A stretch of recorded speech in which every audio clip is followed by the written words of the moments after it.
Perfecto.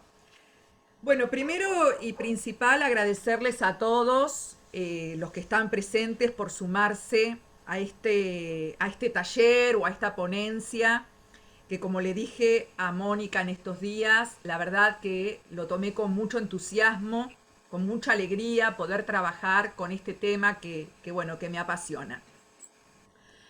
Voy a empezar con los más grandes, con los adultos que tuvieron que llenar un formulario y colocar, por ejemplo, a qué les gustaba jugar cuando era niño o niña.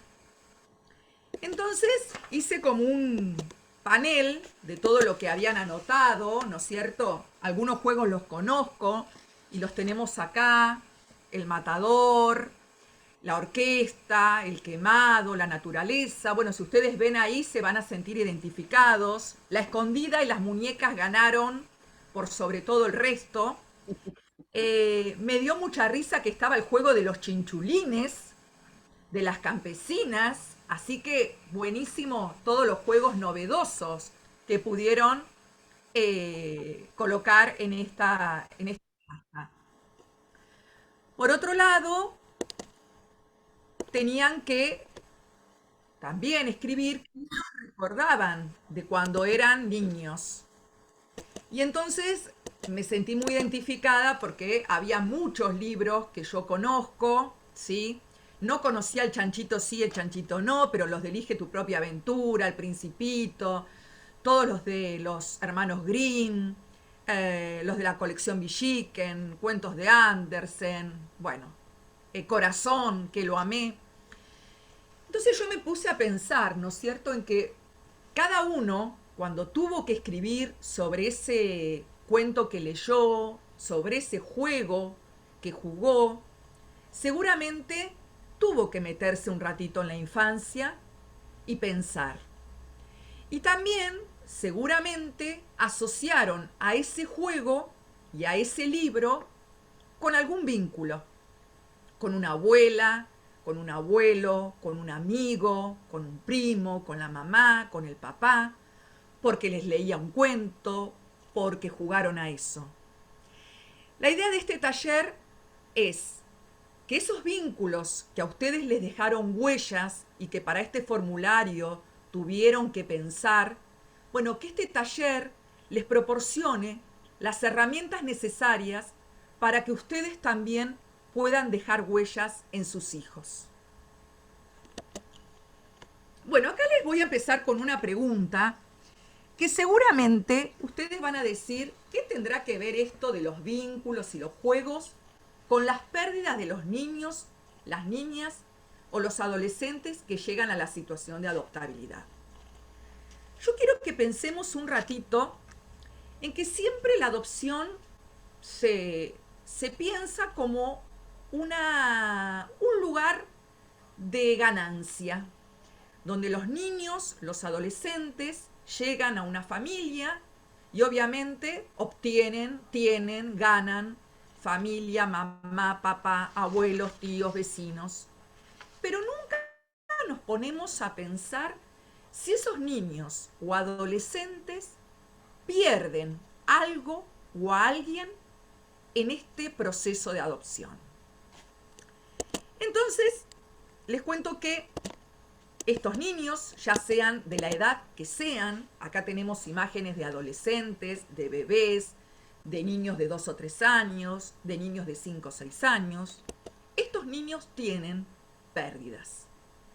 Por ejemplo, pierden los lugares conocidos, el hogar proteccional en el cual vivían, la casa de la familia biológica, la escuela a la que iban, el barrio, los comercios a los cuales iban en el barrio.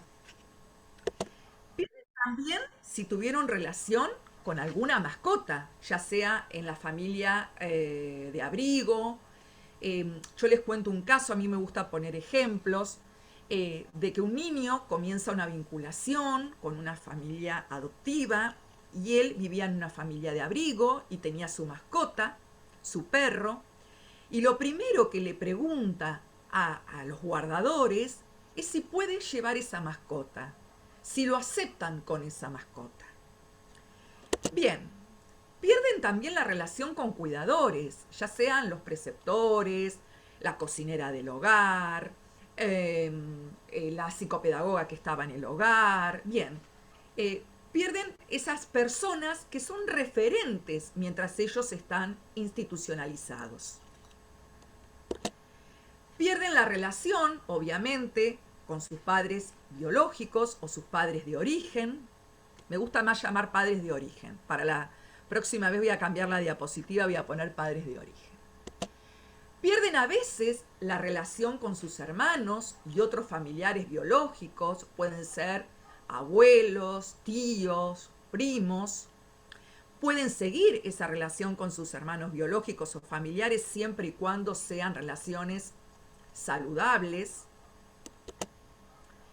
Hay un duelo por no ser hijo biológico de sus padres adoptivos, ¿sí? Esta pregunta de me hubiera gustado estar en tu panza, ¿por qué no estuve en la panza tuya? Hay un duelo también por no ser hijo biológico de sus padres adoptivos. Su cultura de origen, en el caso de niños que viven en, no sé, vamos a suponer en Formosa, que tienen sus costumbres, sus hábitos, sus comidas, si llegan a la provincia de Buenos Aires o a alguna provincia del sur, tienen esa cultura que pueden llegar a perder por trasladarse. El apellido de origen, en caso que se decida cuando cambia el apellido después de la sentencia de adopción, eso también acarrea un duelo. Y acá puse una estrella de atención con que todos estos duelos se necesitan procesar. Y un detalle que no es menor, que estos duelos, la mayoría los va a procesar cuando empiezan a estar en vinculación o en guarda con los futuros padres adoptivos. Entonces, acá tenemos que estar bien atentos a de que estos duelos van a procesarse y van a tener diferentes síntomas, podríamos decir, desde el enojo, desde la ira, desde la bronca, desde el berrinche, desde el no. Entonces tenemos que tener en cuenta todas estas cuestiones. Bien, ahora vamos a pasar a qué características generales tendrían los niños que llegan por el camino de la adopción. Y pongo tendrían en otro color porque no significa que esto es 2 más 2 y a rajatabla se va a cumplir. Pero sí que esas características pueden estar en los niños que nosotros vayamos a hijar, a adoptar. Bien, una de las características es que sufrieron vulneración de uno o más derechos. Sabemos que el 95%, el 96% de los niños que llegan a la situación de adoptabilidad es porque sufrieron vulneración de derechos. Y podemos decir que esa vulneración de derechos puede ser negligencia, abandono, maltrato, abuso, violación, ¿sí? Y por eso se los ha abrigado de alguna manera, se les ha tomado una medida de abrigo y se los ha retirado de su familia de origen. Estos niños o adolescentes concurrieron a diferentes escuelas, tuvieron trayectorias fragmentadas, trayectorias escolares fragmentadas. Entonces, fueron a diferentes jardines de infantes o a diferentes escuelas, teniéndose que adaptar a diferentes instituciones educativas, diferentes barrios, diferentes maestras, diferentes personas, podríamos decir. Además, carecen de hábitos de higiene, de estudio o de alimentación. Hay niños que llegan a nuestra casa y no saben o no tienen el hábito de bañarse todos los días o de estudiar o comen utilizando los dedos, las manos y no como solemos hacer nosotros utilizando la cuchara, el cuchillo y tenedor. Vivieron situaciones traumáticas, ¿sí? Que, lo que les decía en la vulneración de derechos, sufrieron situaciones traumáticas, situaciones que jamás nos hubiéramos imaginado que nuestros niños, que nuestros adolescentes, que nuestros hijos han pasado. Poseen escaso vocabulario, a menudo no saben el significado de palabras simples. ¿No es cierto? Capaz que decimos, tiene 9 años o tiene 11 años. ¿Y no sabe esta palabra que es tan simple? No, no lo saben. A veces buscan en el diccionario palabras como familia, mamá, papá, adopción. Esto que nosotros decimos que cuando a los niños se les explica en el hogar convivencial que van a ser dados en adopción, esto hay que repetírselo varias veces, porque con decírselos una vez o dos veces, no tenemos la certeza de que internalizaron, ¿sí?, lo que es realmente la adopción. Tienen que aprender a sentirse seguros y a confiar. No debemos olvidar que sus adultos de referencia, sus primeros adultos, son los que le han fallado. No están acostumbrados a poseer cosas. El que sabe más o menos de lo que es un hogar proteccional, un hogar convivencial, saben que los juegos didácticos son de todos y para todos, que hay un baño para 15 niños, que la ropa está en el cajón y que el pijama lo usa tal, tal y tal, que no hay un sentido de pertenencia. Entonces puede ser que lleguen a nuestra casa y acopien, ¿sí? De decir, bueno, capaz que le encontramos después un montón de papeles o comida en mal estado porque piensan o temen que se les termine esa comida, ¿sí? Que no la tengan más. O porque han vivido situaciones de hambre cuando han estado con sus padres de origen. Bueno, no tienen las herramientas necesarias para manejar los cambios y las transiciones. A ver, las sorpresas los desestabilizan. Entonces, si vamos a hacer algo mañana, no decírselo a último momento, ni tampoco 15 días antes que se puedan poner muy ansiosos. A veces utilizan la mentira como recurso porque ese recurso les ha servido en alguna oportunidad. Entonces como que replican la mentira.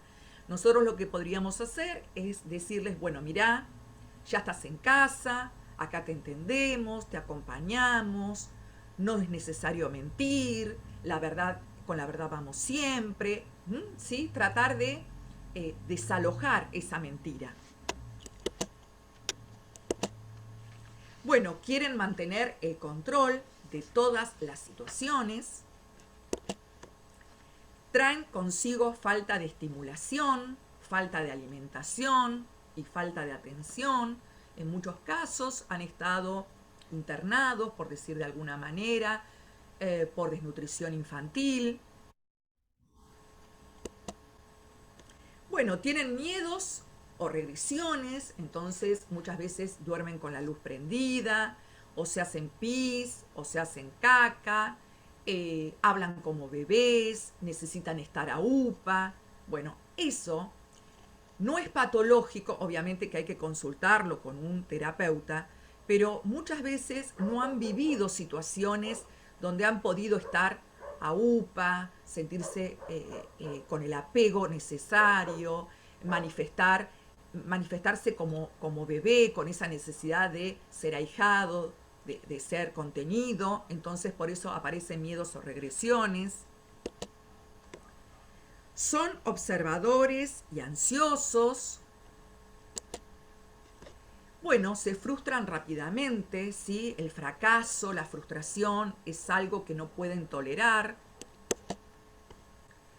Les cuesta mucho establecer vínculos con sus pares. Cuando hablamos de pares estamos hablando de amiguitos en la escuela, compañeritos de la escuela. Quieren agradar permanentemente, esto de agradarles a todos y a todas permanentemente. Prueban la relación con sus padres, ¿sí? Hay frases que nosotros nunca quisiéramos escuchar como, y vos que te metés, vos mi mamá no sos, yo de acá me voy. Bueno, esas cuestiones son de probar la relación con sus padres, ¿sí? Bien, probando esa relación, ¿no? ¿Hasta dónde los acompañamos? ¿Hasta dónde estamos? ¿Hasta dónde bancamos toda esta situación?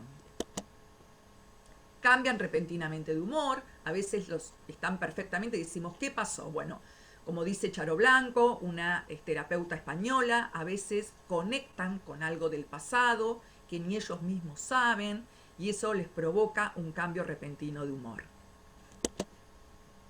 Se les hace difícil estar atentos, a veces no demuestran afecto o lo hacen por medio de la fuerza. Cuanto más fuerte te abrazo, más te demuestro mi amor. O bien son reticentes al abrazo, al beso, a la caricia. Necesitan la aprobación continua, ¿sí? Y tienen, en la mayoría de los casos, baja autoestima.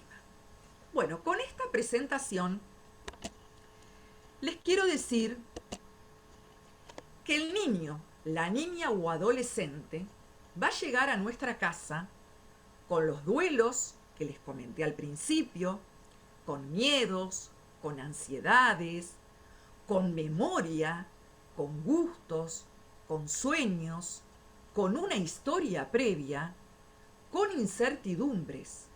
Y con todo eso, este niño, niña o adolescente tiene que construir nuevos vínculos. Partamos de qué es un vínculo. Un vínculo es una unión o atadura donde sencilla y no tan sencilla hay que poner el cuerpo. Acá no hay otra que poner el cuerpo, el corazón, el alma, el oído, la escucha, la mirada. ¿Cómo se construye un vínculo? Y acá voy a nombrar al licenciado Gonzalo Valdés, que seguramente lo conocen, y que ha estado en Ser Familia por Adopción hablando de vínculos. Y él dice que un vínculo se construye aceptando y tolerando las diferencias.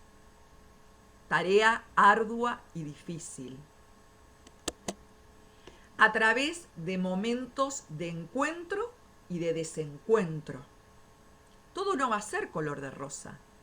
Todo no va a ser divino. Todo no va a ser en calma.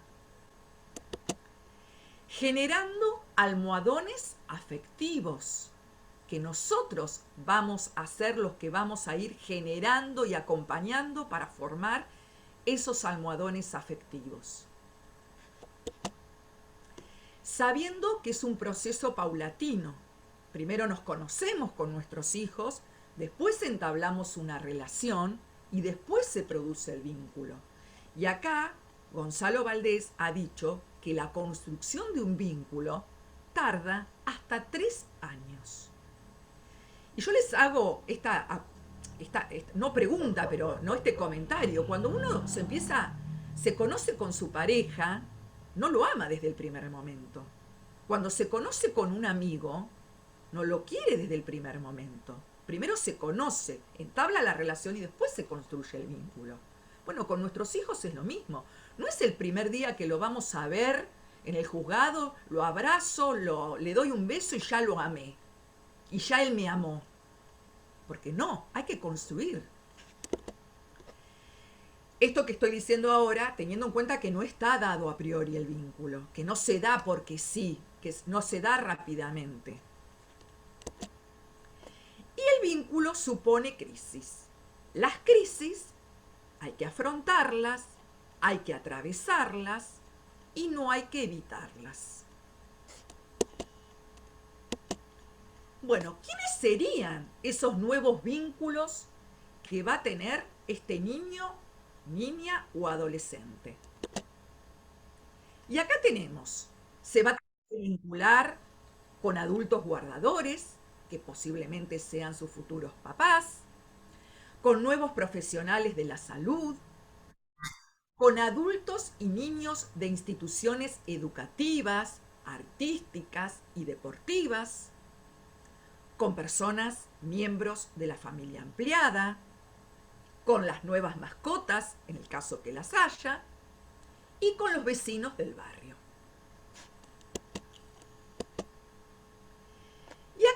vamos a meter de lleno ya teniendo la introducción de todo lo que va a traer nuestros hijos, los duelos, los miedos, las incertidumbres. ¿Por qué los juegos, los juguetes, las películas y los libros son importantes para vincularnos con nuestros hijos? Porque favorecen la comunicación con los adultos. Una de las ventajas que tiene trabajar con juegos, juguetes, películas y libros. Abren la posibilidad de estrechar lazos más fuertes entre padres e hijos. Propician el fortalecimiento del vínculo del niño con los adultos. No me van a decir que no recuerdan cuando jugaban con su mamá, con su papá, con su abuela, con su abuelo, con un hermano. Lo feliz, los mejores recuerdos uno tiene de esos momentos. Colaboran con el crecimiento físico y emocional de los niños. Permiten la transmisión de normas y leyes de convivencia. Con los juegos reglados nosotros podemos poner un límite, poner una regla. Y además inciden tanto en la educación del niño como en la confianza en sí mismo.